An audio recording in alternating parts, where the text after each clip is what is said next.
গন্ধরাজ লেবু গাছে কি সুন্দর গন্ধরাজ লেবু ধরেছে, দেখো কি বড় বড়। এর সেন্ট জানা, একটা লেবু শরবত করলে একদম মাতামাতি হয়ে যাবে।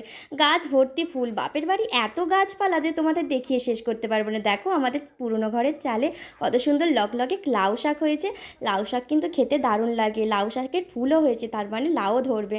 আমগুলো বাদুড়ে কিভাবে খেয়ে খেয়ে ফেলেছে, আর ঠাম্মা গুড়িয়ে রেখে দিয়েছে, বলে আমি আম সত্ত্ব করবো। তোমাদের আগের ভিডিওয় বলেছিলাম না আমাদের ঠাকুর দেখাবো বাপের বাড়ি। এই হলো মা কালী আর বাবা পঞ্চানন্দ।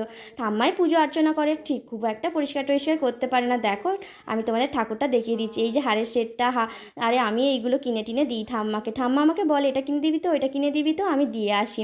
আর আগে ছোটোবেলায় আমিই কাপড় পরাতাম, প্রত্যেক কালী পুজোর সময় মাকে নতুন করে সাজানো গোজানো হতো। আর আমার ঠাকুমা পুজো করে রোজ। এই এত ফুল হয়, দেখো আমাদের গাছের ফুল, এগুলো কত ফুল হয়। এটাও আমাদের গাছের ফটিক, অনেকে কাঁকড় বলে থাকে। ফটিক ছোটোবেলায় কত খেয়েছি, এখন আর খেতে টেতে ইচ্ছা করে না। ঠাম্মা খাওয়ার কথা বললে এখানে দেখো আম মেখেছি, ওই গন্ধরাজ লেবু পাতা দিয়ে, ধনিয়া পাতা দিয়ে, আম চেঁচে, লঙ্কা চেঁচে, আর নুন লঙ্কা দিয়েছি, গুঁড়ো লঙ্কাও দিয়েছি। দেখো আমার ভাইও তুলে খাচ্ছে, আমার বাবুও খাচ্ছে। বাবু এত খাওয়ার জন্য বায়না করেছিল, বাবু সব থেকে বেশি খেয়েছে। আর মামার বাড়ি গেলে ওর যে কী আনন্দ হয় আমি মানে তোমাদের বলতে পারবো না। কোথায় বলবে কলা পাতা কাটবে চলো। আর বুদ্ধ পূর্ণিমা মানে গন্ধেশ্বরী পুজো টুজো ছিল বলে নিরামিষ রান্নার করার কথাই মাকে বলেছিলাম। আলু পোস্ত করেছিল আর ডাল করেছিল, আম ডাল করেছিল। ওই যে আমটা কেটেছি, একশালা আম টক ডাল করা হয়েছে।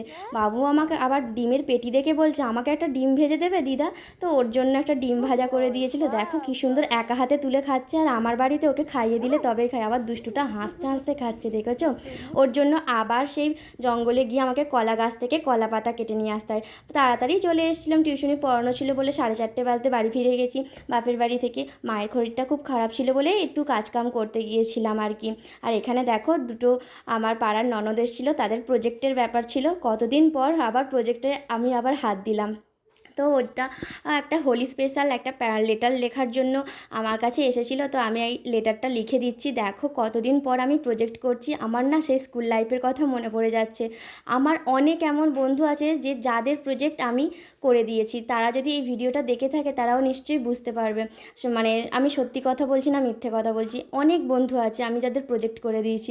আমার ভালো লাগতো সবার প্রজেক্টগুলো করে দিতে, বিশেষ করে 10-11 এই সময়টাই বলছি। আর তখন প্রজেক্ট নিয়ে যা মাতামাতি হতো, এটা কিনতে হবে, সেটা কিনতে হবে, আটা কিনতে হবে, কার্টিজ পেপার কিনতে হবে, আর্ট পেপার কিনতে হবে। আর এখন প্রজেক্ট কোথায়, বেশ ভালো লাগছিল লিখতে, জানো তো। মনে হচ্ছিলো যে আমি আবার স্কুল স্টুডেন্ট হয়ে গেলাম। ওরা দুজনেও বসে গল্প করছিল যে তুমি আমাদের লিখে দিলে আমার কতটা হেল্প হলো আর কি।